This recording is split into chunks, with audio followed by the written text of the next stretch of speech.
First of all, we'd like to acknowledge that we're meeting on the lands of the Kulin Nations and pay our respects to their elders, past and present. We'd like to thank the University of Melbourne Energy Research Institute, our Zero Carbon Australia project partners, for this great venue. For those of you that haven't been to one of these discussion groups before, B2E is a climate solutions think tank and research organisation. Our goal is to transform Australia from a 19th century fossil fuel-based economy to a 21st century renewable powered clean tech economy. Our projects include Zero Carbon Australia research, Repower Australia talks, media work, education programs, and much more. We're always looking for more volunteers, so come and talk to us afterwards if you'd like to get involved. This discussion group is a forum for climate change solutions with presentations by experts in their field and is held on the first Monday of every month, usually, apart from this Monday, of course. For more than a century, the quantity of electricity consumed in Australia was more than the year before. That changed in 2010, and electricity consumption has been falling for the past 4 years. Dr. Hugh Saddler, Principal Consultant with Energy Strategies at pitt&sherry, is author of the Australia Institute report, Power Down, Why is Electricity Consumption Decreasing? Dr. Saddler will talk about energy efficiency with a preview of the latest numbers in Australia's demand for electricity from a presentation he will be giving this week to the National Energy Efficiency Conference in Sydney. Hugh now joins us via low emissions video link. Would you please welcome Hugh?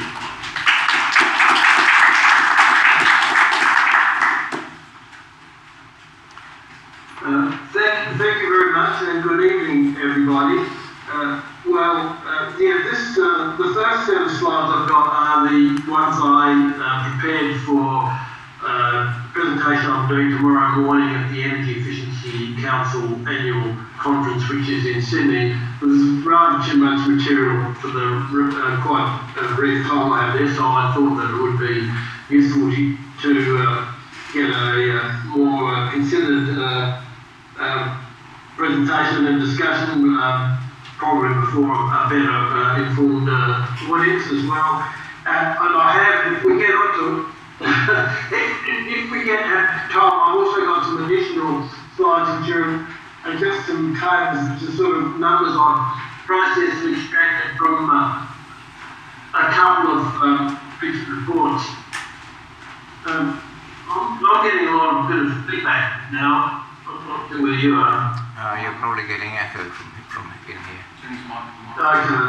Right, well, move on from the title slide to the first slide with the stuff on it. This just explains what I've done. As the introduction said, this is really a sort of update of the work that we published this time last year, and it's refined because I've been able to disaggregate consumption one level further, and it gives a better understanding of what's going on in different sectors. And as I explained on the slide there, all we discussed on the national electricity market because there's much better data about the NEM, thanks to mainly and also to the AER, than there is for other bits and pieces that in Western Australia and so on. But the NEM is 89% of total electricity demand last year or the year before, whenever I did the calculation. And as I say there, it's AEMO and AER and the energy efficiency stuff very heavily. It's really based on the report by George Wildenfeld and Associates, which was made public earlier this year about the E3 program, which has got a lot of detail. And what I've done, I've found to separate demand using those by the combined use of the AEMO and AER into three sectors: the large industrial, and that's the sort of AEMO's category, all the 10 megawatts or bigger, residential, and all the rest, which I call general business. And that gives a better understanding because the drivers of the residential sector, for fairly obvious reasons, are fairly different from the general business.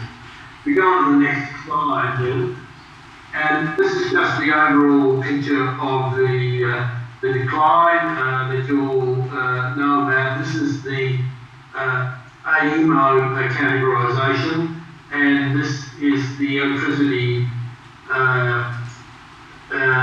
These are the AEMO numbers, which are the electricity that's actually measured in the nodes. It's the electricity generated minus the auxiliary nodes, as they set out, and less the transmission losses. Which is what AEMO reports. It's very good, very accurate data, part of the national forecasting report. And then the next slide, that just shows you how it's a departure from the trend. That goes back to 2006. That's the period that AEMO covers in the National Electricity Forecasting Reports. The next slide after that, I've gone back to 2000, which shows you more before about 2003, where the growth was really pretty linear. I'm not sure that king in 2004 is a real effect, and it's just illustrative of one of the data you have. Doing this work from a sort of just make a remark on the side. When we're looking at relatively small changes year on year, and everyone's data is just a little bit different from everyone else's, so there's quite a lot of work getting a consistent set of data and putting together 2 bits of data from different sources or time series and so on. And that does confuse the analysis of this. So that's the overall picture. We move on to the next slide, and now we go to the spectral. This is the residential sector, and I haven't got in the stuff I did for Countdown. I have a bit more disaggregation, but I've just for simplicity here, I've just shown this in terms of the the blue lot is electricity supplied to residential consumers through the meter as reported by the distribution network service provider businesses, reported every year in a standard template format to the AER, which they use for benchmarking, which is a really good source of data. I think probably it's pretty accurate given what it's used for. So, and that enables you, when you put together that with other data, you can make an estimate of the behind-the-meter consumption of PV electricity, because they report, the AER stuff from the network businesses reports exports of PV electricity. I've assumed that up to this time of this year, last year, 2014, I've assumed that all the exported, all PV electricity that's exported comes from residential consumers. Now that's not quite correct, but it's fairly close. So obviously, I think, and we certainly all hope, as time goes by, it'll get less and less correct as there's more commercial installations. So you can see the effect of PV, and the green wedge is the energy efficiency measures, and the 2 biggest groups are the E3, that's the Energy Equipment Efficiency Program, which is the data from the George Wilkenfeld's report that I mentioned earlier, plus an array of building measures. They're mostly the measures that are in the building code of Australia, the 4-star, 5-star and 6-star performance, and also that's historic, and then just in the last year or two, there's the lighting standard, and I'm not sure I understand, and there's a tiny little bit of the state programs, mostly for the residential sector, it's almost entirely the VEEP, but that doesn't, well, I won't say any more about VEEP, but we'll move on to the next slide, which is, that's what I refer to as the general business sector, and the data's the same logic in the construction. The blue is through the meter from the AER data from the network businesses. The green is the efficiency measures, which is what's nearly, that's absolute terms, it's nearly the same as the residential, but because the total amount of electricity is significantly more than which looks better in the graph. And also there's still the commercial building measures in there, and some of the other measures do with the mandatory disclosure of energy performance of commercial buildings makes a bit of a contribution in the last couple of years. And once again, then it shows that with the well, sorry, I should have gone back to the in the previous slide, but the shapes the same. You don't really need to go back. I didn't actually mention the pink bit because that's the gap between electricity and what I call electricity services, which is actual electricity plus all the efficiency. And the pink bit is the departure from a uniform per capita trend in the case of the residential, and in the case of this business, I've done the uniform trend as per dollar of GDP. So you can see that there's a widening gap there, which sort of says some reassuring things which we're going in the right direction, I suppose, anyway, if not fast enough. We'll talk about that in discussion, I'm sure. And now the next slide, that's residential and general business combined. So I've just added them together. And it's easier to see, and the PV in this case is it's slightly differently raised as well. The blue is the electricity from the central generators altogether. The little red strip is the growth. This is all increase since 2006. Express that term. There's the growth in embedded generators. Now, there was, as reported by AEMO, there was some, of course, embedded generation in 2006, but it has increased. It's about, according to the AEMO numbers, I think about 3 times as much as it was in 2006, 2-3 times. Similarly with the energy efficiency measures, there was some saving compared with going right back to when the first maps came in, which I think was for refrigerators sometime in the second half of the 1990s. So it was pretty small, so you don't lose much understanding by starting at 0 in 2006 and reaching changes since then. And you can see then the pink is the combined effect of the per GDP trend for business and the per capita for the residential sector. And the next slide, it's exactly the same data, but it's followed up with that going back to the origin on the y-axis. I noted, for example, personal comment. I saw one of these things when I published one of these, whether it was in the conversation or somewhere from my powder earlier this year, one of these sort of people gets on the comments said, I was deliberately trying to mislead the readers by not showing the origin on the y-axis, which I had some of the other graphs, and obviously it's just that you can see the relative size of the different factors. And you can see in that graph what I wrote about in Power Down. There's definitely looks like a fairly sharp trend after 2010, which I interpret then, and I still do, as a sort of change in behaviour, and particularly I think darker with the residential consumers, more with the residential consumers than with the business, for understandable reasons.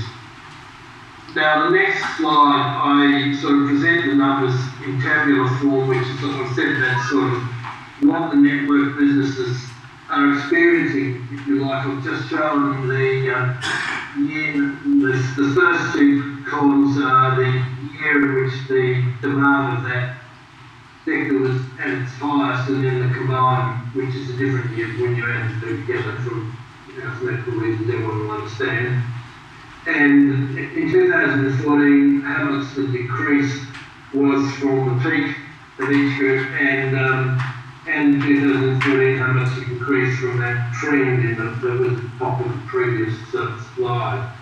So you can see it's, and it's really, it's a decrease trend that's more important than the decrease from the absolute, because it's the trend that the industry relied on and was built around and so on up until the last few years. And when it's expressed that way, you can see that they're very big numbers, around 20% by 2014 from what the trend would have been. You can see why we're suffering in the industry. It's in a certain amount of turmoil.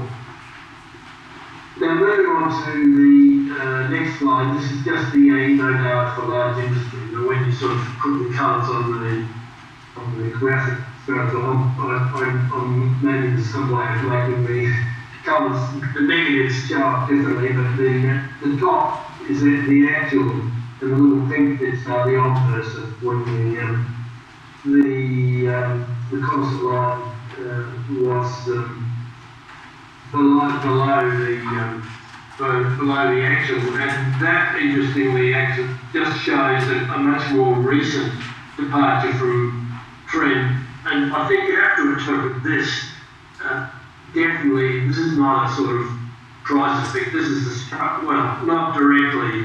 It's not an elasticity effect. It's a structural change. Change in the structure of the economy away from the electricity-intensive process industries, and of course we all know that the two biggest ones were first the closure of the two old coal and aluminium smelters using coal-fired electricity. That's the Curry one in New South Wales a couple of years ago, and the Point Henry one down here in Geelong, which just happened a few months ago. And that's the point. This is the green one. Is actually just Curry. This Point Henry didn't close. I think it was right at the beginning of August or the end of July, so it doesn't show up in the 2013-14 data. And there are a few other small ones, smaller refineries closed and so on. And I expect there will probably be more. And the next slide is the total, and I'll just express that this is what so how the generators see it, not the memory businesses, but the generators, so they are supplying. So this is the sort of supply side perspective, and the pink wedge includes all the energy efficiency and data and change and everything. And so that's, you can see that a lot of people talk about the photovoltaics, and of course they're very important, but up till this time they're quite a lot more than the energy efficiency effect. And if we move on to the next slide, that's once again the sort of supply side perspective in tabular form, same sort of logical structure as the previous table. The highest year, so what could supply through the national electricity market by large industrial and all the rest, EMA defines it, and you can see that the highest is 2009-10 was the highest year, and the decrease this year from the peak, it's near just under 8% from that peak, but from the trend, again in total, it's about 20%, and you can't really calculate it for the residential and commercial combined, which is why it's in A there. And it's not applicable to the PV and the other embedded generators, but I'll put them down there as numbers as well, so that they come off the, so they add on to what's supplied through the net, so then you get the total amount of electricity consumed. And I just got a little calculation down there for interest. The 14 terawatt hours in the decrease in net electricity, which is the decrease in, effectively it's a decrease in coal-fired electricity. And that's you choose some sort of average, weighted average emission intensity of the black and the brown coal. Very roughly, you might say it's about 12 million tonnes. And I'll just put a little snarky comment up there about direct action, how hard we'd have to do it to have to make the same contribution. Right, now the next, actually the next 4 slides are sort of for the discussion. Now move on to the next one. And at this point, well, maybe I should stop there and say, if you do have any questions now, sort of presented this set of overview data.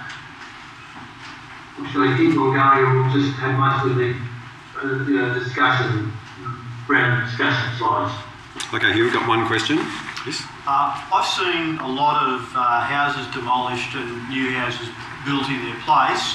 Presumably some of the demolished houses had electric resistance hot water heating and have been replaced mostly with gas. Would that transition from electricity to gas have been significant, and where would that have been captured in your slides? I was looking at slide 6. It's not significant at the level that this high-level overview. The second set of slides that I've got, which are lots of tables taken from big ABS survey done a couple of years ago, would probably, I'd be really interested in talking about that, but I think it would be better if we go to that second set of slides later on to talk about it, because there's very interesting trends going in both directions. And in fact, I would say that your comment about people getting rid of electric resistance and going to gas is a somewhat Victoria-centric perspective, and I think in the rest of Australia it's probably more going the other way. But I think if I can defer discussion of that a bit later on, is that okay? Yeah. Yep. Any other questions at this point? No other questions at this point here. Okay, well, we'll move on to the slide which says one distributed generation. And I've done these things as sort of discussion starters, which, because we're going to have a bit of discussion with the conference tomorrow. This is slide 14, right? Yes, that's it, yeah. So I've just thrown up a few, these are not very necessarily very penetrating questions, but so we've got distributed generation and demand, and you know, the objective of what I've put up there so far is to show that the decline that everyone talks about, which is from the central generators, the contribution comes from that distributed generation and energy efficiency in all the three sectors. So I've got 4 slides, one about distributed generation and one of each of the three main sectors that I've talked about. So on distributed generation, my thoughts. PV, you can see there, it's going to obviously keep growing, but the question is how fast, and in particular what will be the mix of the residential and commercial, and that will obviously be to some extent on the policy settings. I think probably more on other factors to do with the cost and the business models, evolving business models of the businesses supplying and so on. Quite an interesting question for the network businesses is how much is going to be made, and that's sort of rather central to the games that some of them play at some of these state-owned regulators. You know, the regulators are state-owned, some of the businesses are playing around with, as you will probably all know, and then I'll just sort of put up the question that's particular tomorrow. Would network businesses actually be better businesses if they actually change their business models so that they could actually welcome more a big share of export from PV? That also applies to the unprepared generation, and it's certainly been a big consideration for some years for businesses looking to put in cogeneration that the sensible thing commercially is to size your cogen installation, so that the electricity generation sort of matches your demand for electricity. And if you have surplus heat, well, too bad, because you get very little if you export the surplus electricity. But probably more importantly on this now is that I think that and I think most people think that with the rising wholesale gas prices, the commercial attractiveness of gas-fired coal and power generation rapidly increasing, going backwards, you might say. And but as I said there, the question of sizing and export is always going to remain while we have the current sort of regular production models for the network businesses. Okay, next slide. A whole lot of questions and thoughts here about the residential demand. First, the big question as well, it's going down on a per capita basis. How long can that keep going? I don't know anyone who would know. And then honing in on that, well, it's going to be interesting to see what happens this year, because of course prices came down on the 1st of July, or yes, when people get their offset bills and everything like that, effectively the prices come down. And what will that do to demand? We can't know yet, there's no data yet that shows that, but that's going to be a bit of a test, I guess, of this, which we'll know in a few months' time, beginning of the picture. What's the effect of higher household income? It used to be said, during the sort of century of the growth, that household income, well, in the sort of economic jargon, electricity was for long seen as a superior good. I actually don't know whether that was kind of because the industry wishful thinking or big noting themselves or what. That is that as incomes went up, people use more electricity. I think those days are probably almost certainly past in terms of the share of income, but will still buy more electric appliances, or if it do, will the increased efficiency offset the demand for electricity? Some technical questions there. What's going to happen about gas prices? This is actually goes back to the question we had before. I think that I'm very strongly on the residential sector, and which I think probably quite a lot of you people share, that now the technical performance of reverse cycle air conditioning, and I think also the new heat pump, high performance heat pump water heaters that are just coming into the market now at a rather sort of high price, is such that, well, I know from analysis on my colleagues at pitt&sherry that they're lower, their coefficient of performance is such that they're lower cost than current electricity and gas prices, even without the gas prices going up. And they're lower emission in almost all circumstances, including even in Victoria, because their performance is so much superior. And I've always known this, and I'll just be personal for a moment. Since my wife and I moved house, we sort of downsized in Canberra from a 1950s weatherboard house, and I did upgrade the insulation and a whole lot of things like that. To a new, well, it's a townhouse, but it's the end of a terrace, so it's got 3 external walls. I think it is definitely 6-star, which is not, you can't say that for a lot of the houses there, but it definitely is.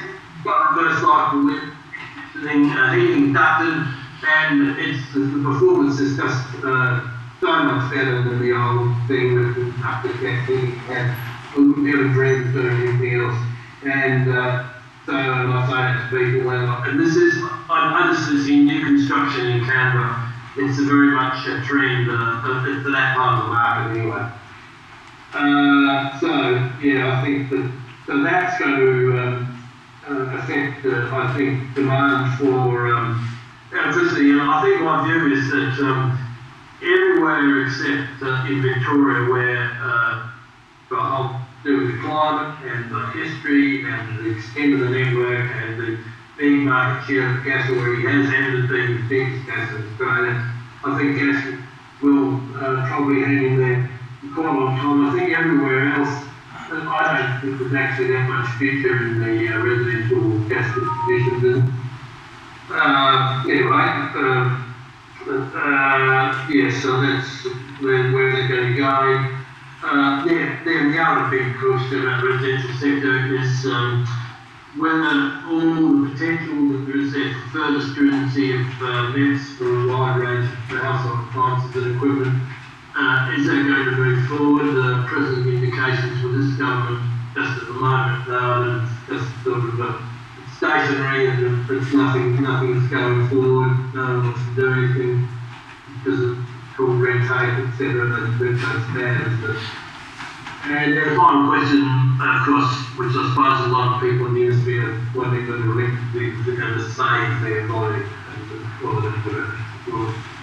So there's some good, I think, questions. The next slide is about general business.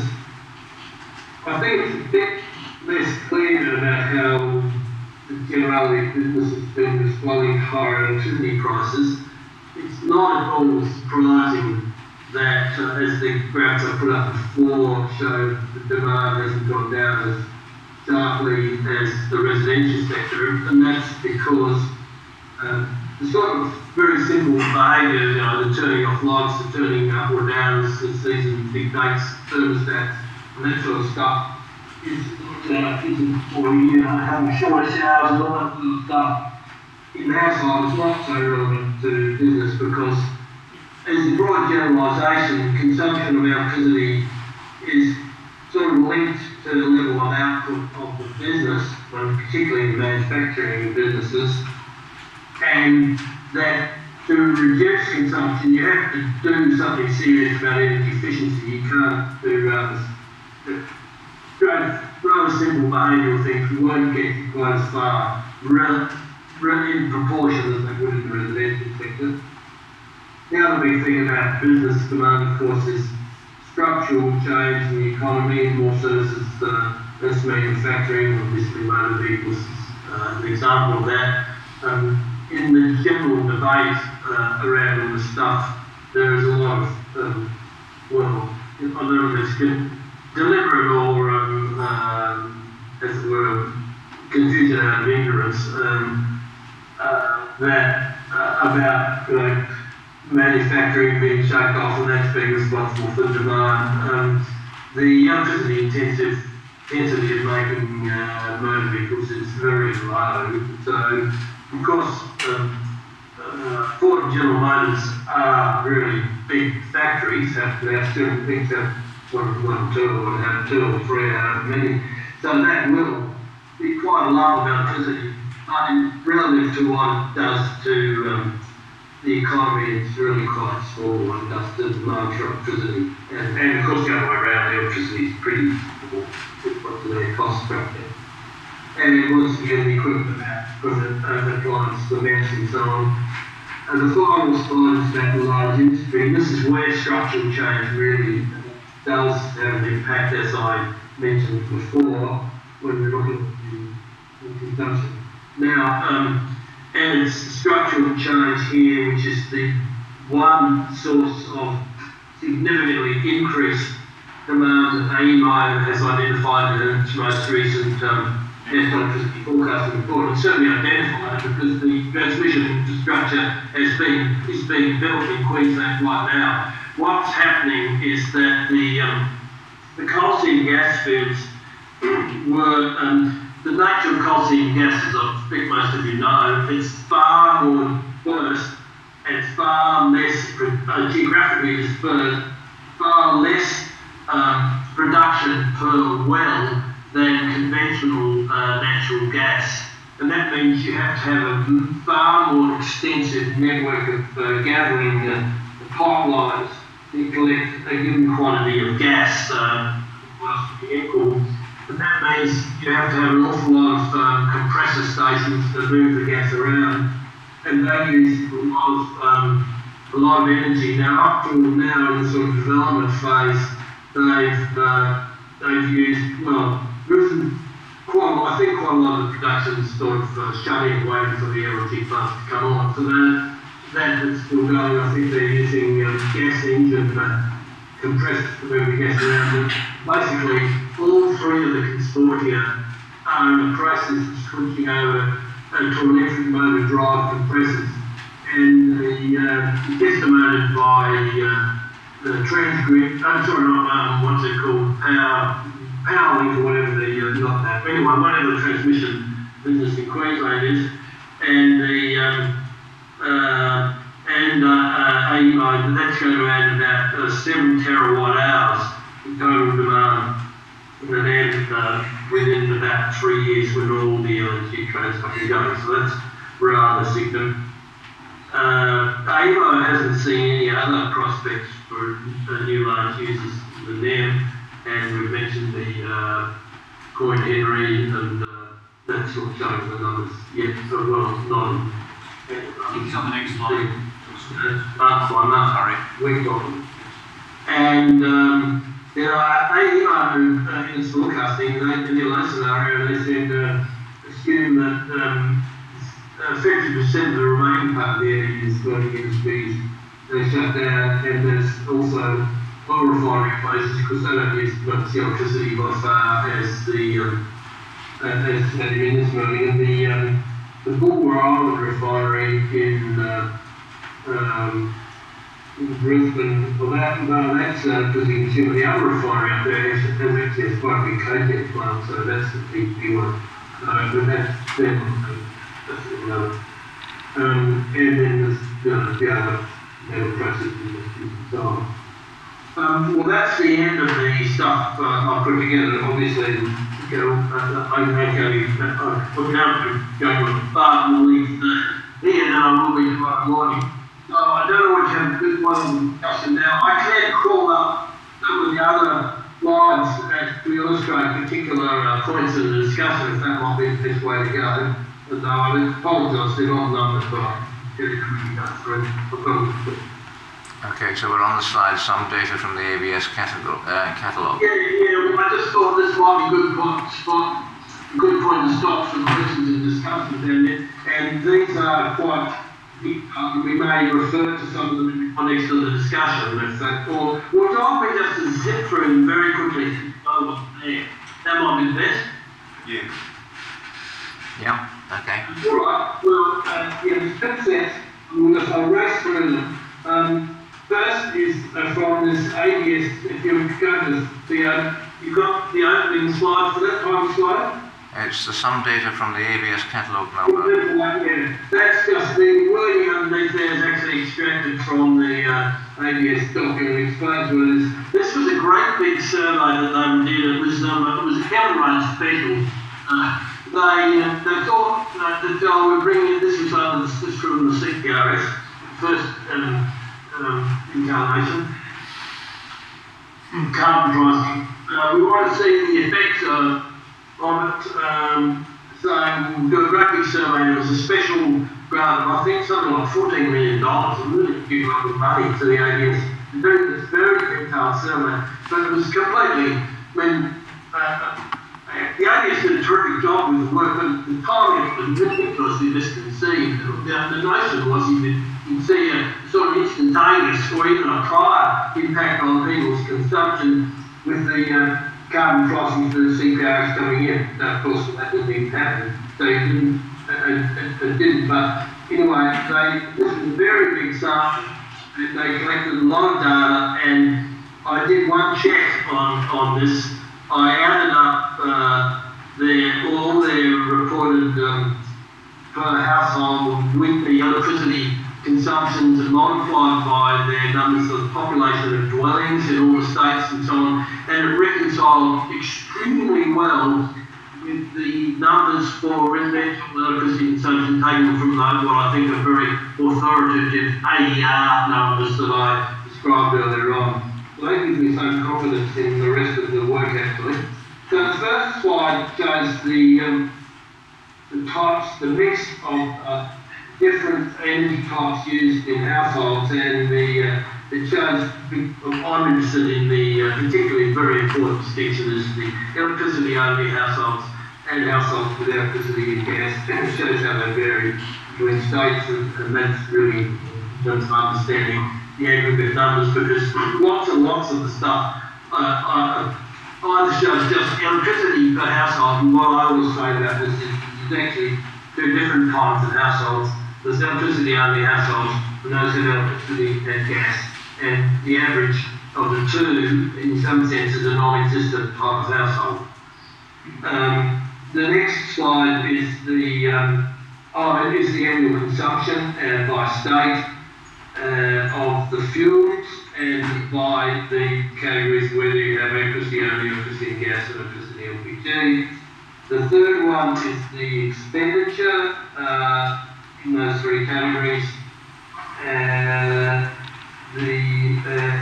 also expenditure per gigajoule of energy.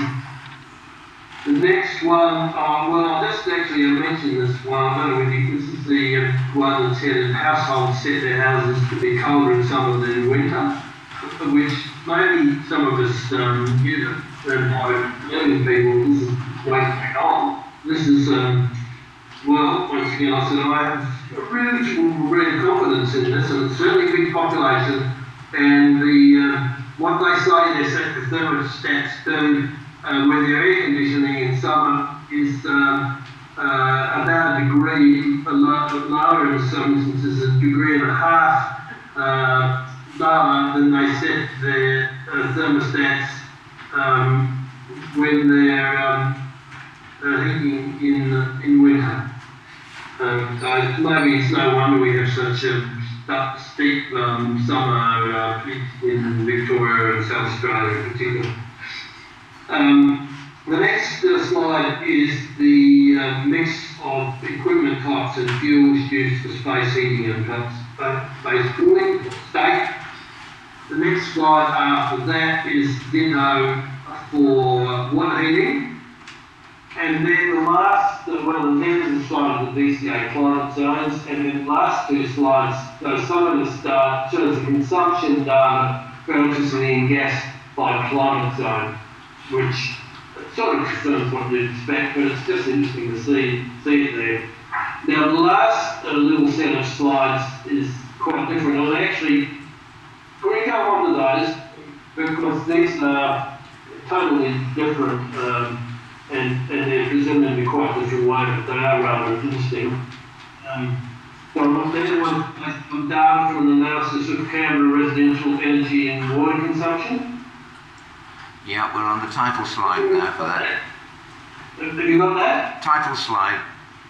Yes, that's right, title slide. And that just gets, this is a report that's done by some people, all of whom I know pretty well, in the Federal School at ANU, and they got hold of, well, sorry, I'll say hold of data of about 4 years to get to this, of, I think 4 years of complete residential billing data from the, well, yeah, there's a monopoly supplier of network services and meters and water, which is the half, well, anyway, actually, anyway, they got hold of data, and Mr. Talent, the lead author, who's very smart bloke, actually worked for me for a while and stays part-time, he did all the analysis. It took him about a year just to clean the data.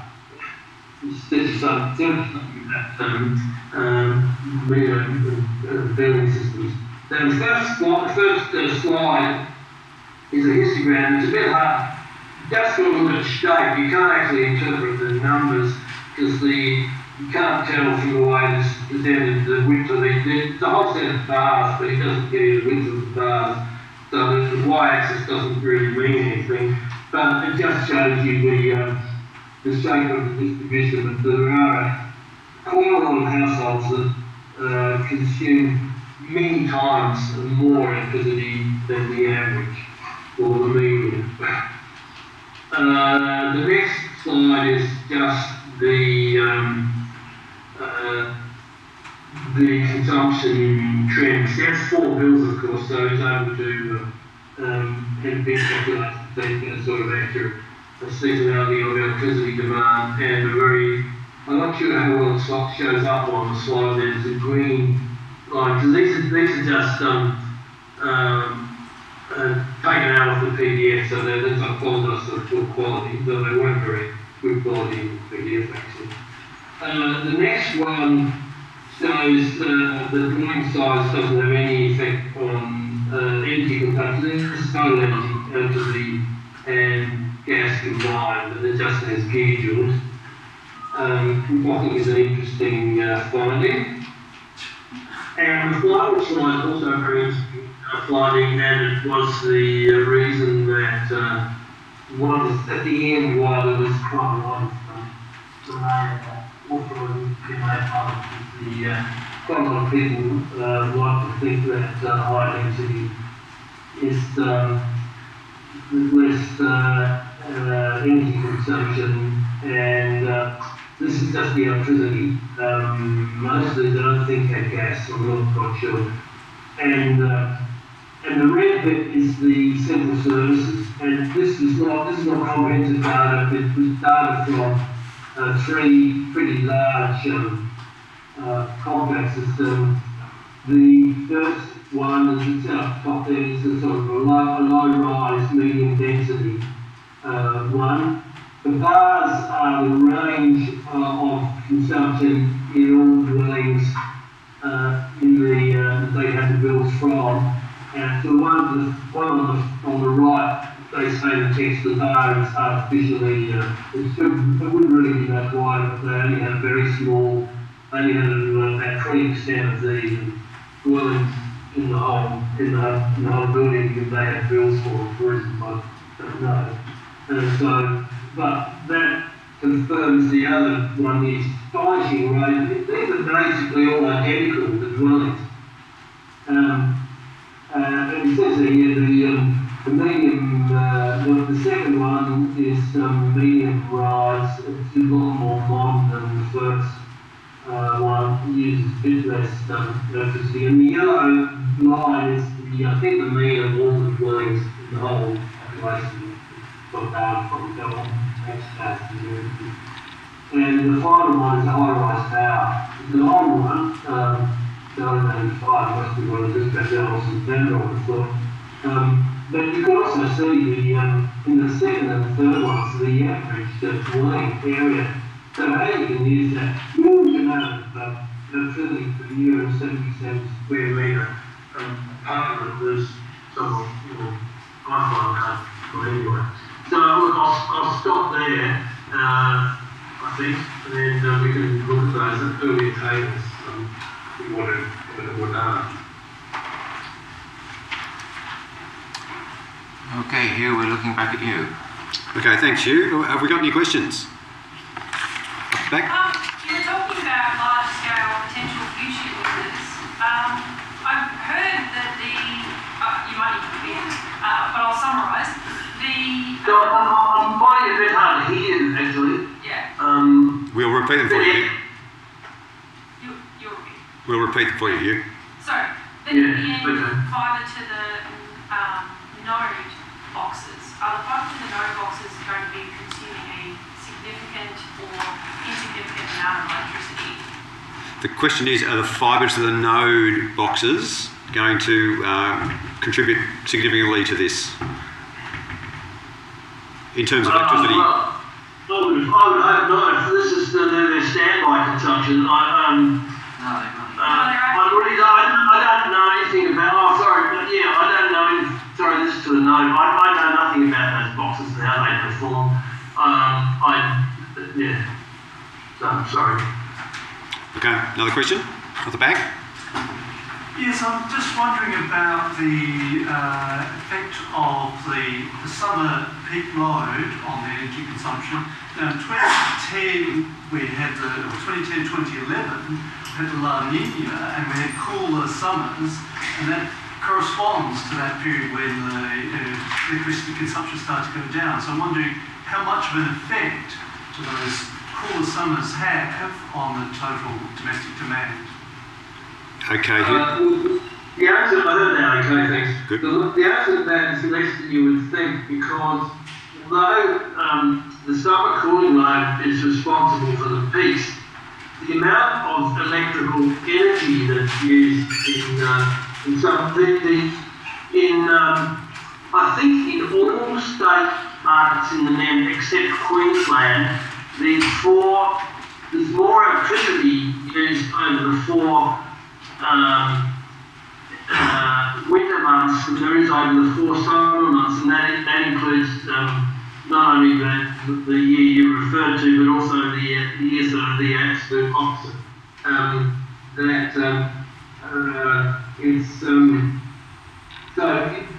There's 4 more peak, because heating equipment runs for more hours on average than cooling equipment. So it's not a very big. It is affecting. You can see it, and if you do, all the industry, they do the sort of very high-powered econometric analysis of the past to determine the future, which I think is of limited value in a lot of cases. But they can see a significant effect of that, but it's much less than you would think. And I'm just trying to think whether one of these detailed tables sheds some light in terms of the amount of no, not particularly. I'm just trying to. There is something where oh yeah, it talks of heating and cooling, because obviously it's electric resisting, the really heavy into electricity, and that's still a significant number of dwellings. Even only in Victoria is that really small, which is 5% according to that. In South Australia 19%, New South Wales 28%. So Queensland is 58%, though they don't use so much. So there's that effect. That's all the rest. Then there's all the gas. So there is a lot of residential consumption that still uses electric resistance heating, which is a very uncomfortable and very expensive way of heating your house. And so that's one of the reasons for that. Any other questions? Back there? Is there likely to be any significant effect of the domestic uptake of battery storage of electricity? Did you catch that here? Oh, well, about batteries. Yes.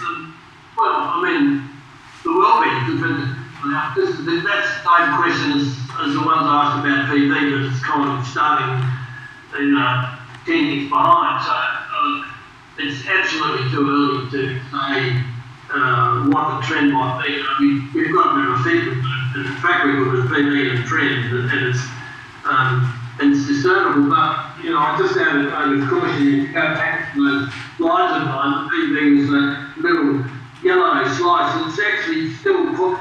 In terms of the big picture that we most talking about, even though it's important, it's quite small in terms of total energy. It's a lot more important for the industry because because of when it's at its most, and that it's Mike Saddler a lot about this, that it's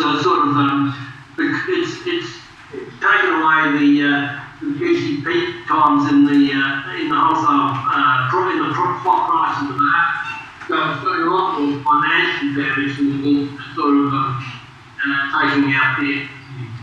But batteries are on the order of magnitude or more behind that, so I've no idea how fast. There's a question down the front here. The efficiency in the residential sector, the trend and all that you've made, is that likely to continue at the same rate into the future? Well, that trend, the way this is all constructed, those windows, I've only got the past, but it has this is a very important thing that some people don't understand about that with all the regulatory measures through the MEPS, E3 and the VCA locked in, they pretty well, all the E3 measures, they all bear on new equipment and appliances purchased. The VCA, some of the VCA measures, as you probably know, apply to extensive renovations and refurbishments as well as new builds. And so there's an enormous inertia built in there just through this turnover of stock. So that and that's very, very important that it's going to keep on growing even if no more new regulations are brought in. Of course, if new regulations brought in to do with further, there's a whole lot of things that are sort of half done through the equipment energy area to do with new categories of equipment being brought in and increasing the stringency of a number of categories that are already in the system. And that's, of course, this is an international process. Most of the stuff is made internationally, but it's a question of whether Australia sort of directs itself towards buying the best or buying the worst that you can get from suppliers in various countries and most of the stuff now. But so yes, it will keep on increasing its amount of electricity that it saves, whatever the government might wish, but it could go faster if they actually put some more resources into extending the program. Got a question here? I've got a question about the distribution of energy consumption per household that you had. You showed that there wasn't a link between the size of the dwelling and the electricity consumption. Is there a link? It was total energy actually, not just electricity. Oh, sorry, all right, total energy. But it's... no, beg your pardon, you're right. Sorry. Yeah, that was total energy, yes. Was there a correlation drawn at all between the energy used and the income of the household? No, because the nature of this is just the analysis of the bills, so you couldn't get anything. Those people that work from the ACC couldn't get anything on that. But there is quite a lot of data on that in the ABS one, which I just didn't make a table out of that. But yeah, they do a lot of crosstabs by. In fact, I almost did one that I sort of, I thought maybe this is enough for it. Obviously, people all want to leave out. Yes, it does. It's mostly done in quintiles, and they do it in quintiles of several disposable income, and there's assets, I think. This is because it was done, as Thomas was saying, it goes their very big survey of income and housing, which is one of their really, really big surveys. So they got all this income data, and they tack the energy data onto that, so you can do a lot of that. And yes, there is. There's a steady increase there, and that data is definitely worth looking at. I did do some tabulations at the bottom quintile, and I've had a long-standing interest in what someone's called fuel poverty and how, where it is and how it isn't, and some stuff could be done with this data on that. But yes, it does improve income. Thank you. Any other questions? Yes? What about the correlation with the number of people living in the households, whether they're young children, age groups, because that can also alter the energy consumption? Did you catch that, Hugh? Oh, absolutely. Yes, and there's a lot of, because it was done as part of the household income survey, there's a lot of crosstabs on that, and then there's masses of curves that you can get if you want to really go into there. But yes, they've published a lot of crosstabs on household composition. I haven't had time, actually. I've also aspect fuel poverty, households where the household members, whether they're retired or unemployed or on welfare or whatever, in colder climates, living in Canberra, one is very aware of this. And I used to have a business where there was programs all this stuff to households in Canberra. And you certainly saw a lot. Some of the conditions that households, low-income households, were dreadful, and it's the same in Melbourne as well as understanding this. It's a very, very good program. It's been run by NGOs for many years, addressing this. I have a rather strong view that the sort of poverty or distress that households suffer in warm climates is qualitatively different from in climates where you have a winter that's significantly cold. It's not, except that there's a really heat wave days. There's obviously a threat to health. Actually, it's sort of the same states which have the colder winters also the ones that have the worst heat waves. So I don't feel so sorry for people in Queensland really about they might live in with higher fuel prices as I do for people in Melbourne and Tasmania and country parts of Victoria and southern New South Wales. Inland New South Wales. Any other questions? Okay. If I could just make a comment on the possibility of improving energy efficiency, BZE's Zero Carbon Australia Buildings Plan finds that there's an opportunity to reduce or to improve energy efficiency by 53% in the residential sector of existing buildings and 46% of industrial buildings. That's across Australia. That's across Australia. Yeah. Yes, and not all residential buildings, for instance, can take part in that 53%. So for many of us, the savings can be larger. We can improve the efficiency of our homes to use less energy again than that. Okay, so, yep. Did you? Is that a question or a statement, or you want me to comment? Or? You're welcome to comment on that, Hugh. Oh yeah, well, I mean, I'm in Australia, so I think certainly perform extremely well. I think the data seems to indicate that, and stuff I'll talk about, all the modelling, that you're pretty, they work sort of anywhere from about Sydney north, they work really well. Sort of in places where it's colder, you've got to be a bit careful picking your model, and some of them may give satisfactory delivery of hot water in the middle of winter, but that's because they're mainly an electric resistance to one heater, not a heat pump. They have to boost the element. So they vary greatly, and then there is, I think, a legitimate question that you raise about how long they will last. They're all fairly new product, and what's the life of the compressor? Is a very good question. I don't think they've really been in the market long enough to know. And the final thing, you can get that slide, one of the slides of these tables, it's one of those ones that's titled 1, 2, 3, 4, 5. That number 7 is the water heating one.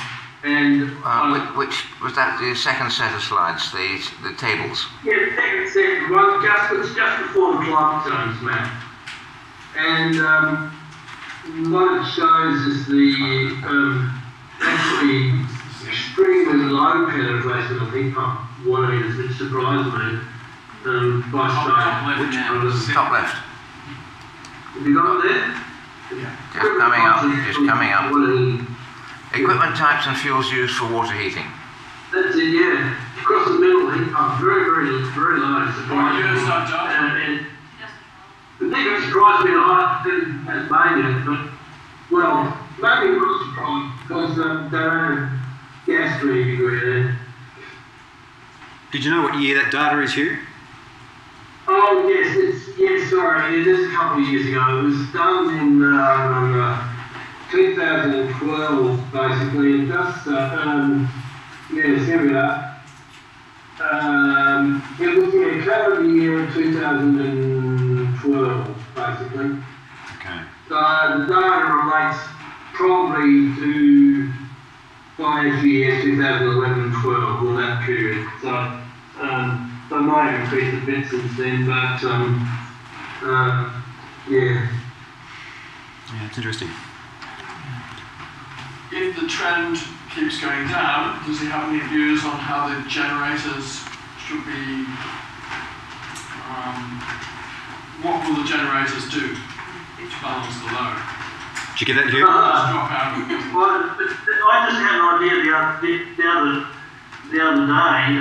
You know, I think it's pretty widely accepted that the reason that none of the significant ones will shut down is because when they close, they trigger contaminated site liabilities, which are very, very large. And I was just suddenly thought, what you could, you know, if the government wanted to do something about reducing emissions, could, you know, draw them into setting up a fund to which they all contributed to help one of them with the contaminated site cleanup. I'm sure there'd be a massive amount of politics working that through, but at the moment I think what's happening is that they're all waiting to be done, you know, to be the first to blink. And of course, the other thing is that most of them, well, the ones that are in private hands are pretty well all bought them at knockdown prices, so they still can keep going, you know, and not lose money. The parties that lost money were the vendors. As I'm sure you know from what's happened with Loyang, you know, Kepco was a distressed seller after the nuclear disaster, and AGL picked it up, and AGL's now picked up two big New South Wales and priced it effectively, and that is the older one, they're now at zero. Any other questions? Okay. Well, I think we've run out of questions here, Hugh. Thank you very much for your time. Would you put your hands together for Hugh, please?